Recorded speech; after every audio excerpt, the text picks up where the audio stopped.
La province de la Nouvelle-Écosse ne sera jamais hors de danger tant que les Acadiens y seront tolérés. Si j'avais une armée, je marcherais sur les mines et sur Grand Pré. Je détruirais les digues, je dévasterais la campagne, je noierais ce nid de vipères. En 1749, les Anglais ont construit leur propre forteresse, Halifax. Les Français incitaient les Indiens Micmac à harceler les Anglais. Le conflit est inévitable. À l'été de 1755, le correspondant du New York Gazette écrit d'Halifax. Nous formons le noble et grand projet de sortir les neutres français de cette province, car ils ont toujours été secrètement nos ennemis. Si nous réussissons à les expulser, ce sera une des plus grandes choses que les Anglais auront accomplies en Amérique. Car, selon tous, cette partie du pays qu'ils possèdent compte parmi les plus belles terres du monde. On pourrait y installer des bons fermiers anglais à leur place. Le nouveau gouverneur de la Nouvelle-Écosse, Charles Lawrence, exige des Acadiens un nouveau serment, cette fois sans réserve. Les Acadiens invoquent la promesse faite 25 ans plus tôt par Richard Phillips.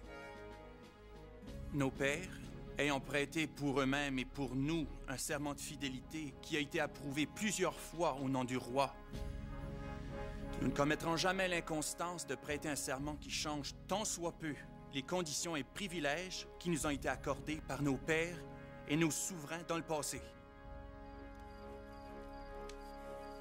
Le 11 août 1755, Lawrence écrit au lieutenant-colonel John Winslow, commandant le détachement du Massachusetts à Grand Pré. Vous devrez avoir recours aux moyens les plus sûrs pour rassembler les habitants et les embarquer. Et vous servir de la ruse ou de la force, selon les circonstances. Je désire surtout que vous ne teniez aucun compte des supplications et des pétitions que vous adresseront les habitants. J'ordonne à tous les habitants, y compris les vieillards, les jeunes gens, ainsi que ceux âgés de 10 ans, de se réunir à l'église de Grand Pré le vendredi 5 courant à 3 heures de l'après-midi.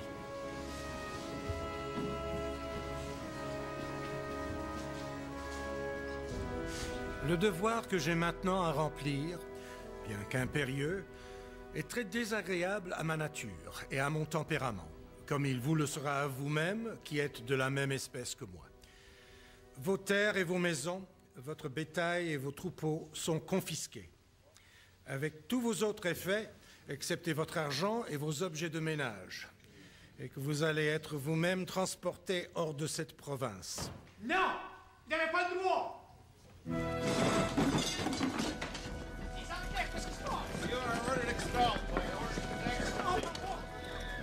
L'Acadie était britannique depuis 42 ans.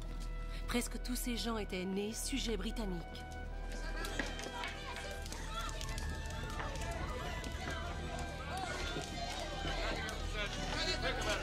John Thomas, un médecin avec les troupes de Winslow, tient un journal méticuleusement détaillé de cet automne de 1755. 2 septembre, temps agréable. Le lieutenant John Endicott et ses hommes ont brûlé un village à un endroit nommé Petiojac.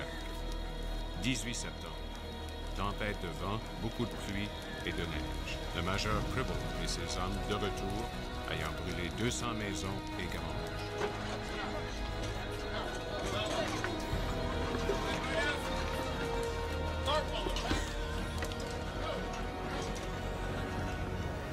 Il y avait en Acadie, à l'été de 1755, 12 000 Acadiens d'origine française.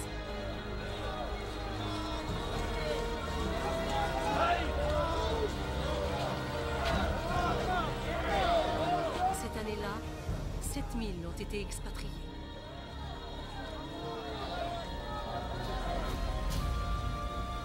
La déportation durera 5 ans, et en tout, plus de 10 000 Acadiens seront exilés.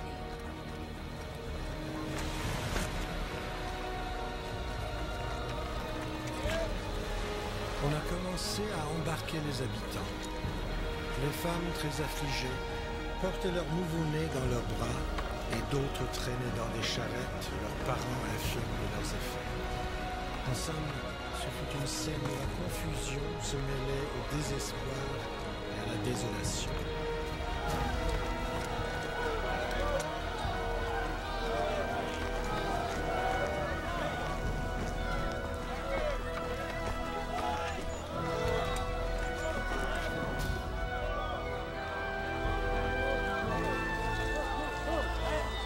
La majorité des Acadiens sont déportés vers les colonies américaines. On n'en veut pas.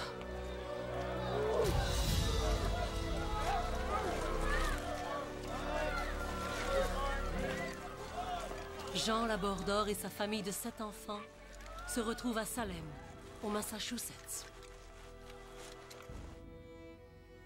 On est tous là, ensemble, en plein hiver, sans vivre et sans feu dans une maison qui n'a ni toit ni porte.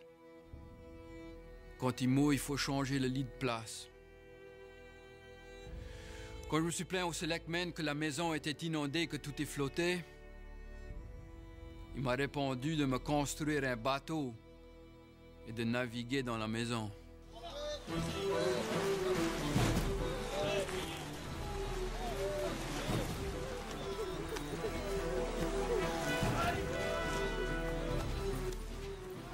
Un tiers des Acadiens vont mourir de typhoïde, petite vérole ou fièvre jaune.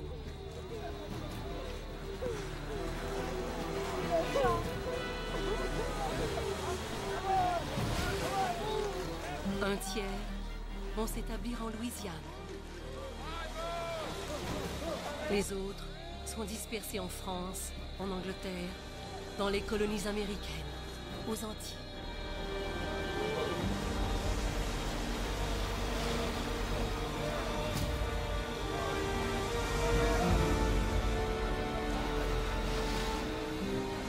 Lorsque la déportation cessera, il ne restera en Acadie que 165 familles françaises, moins de 1000 personnes. En 1756, le vent de guerre qui souffle sur l'Amérique va devenir un ouragan.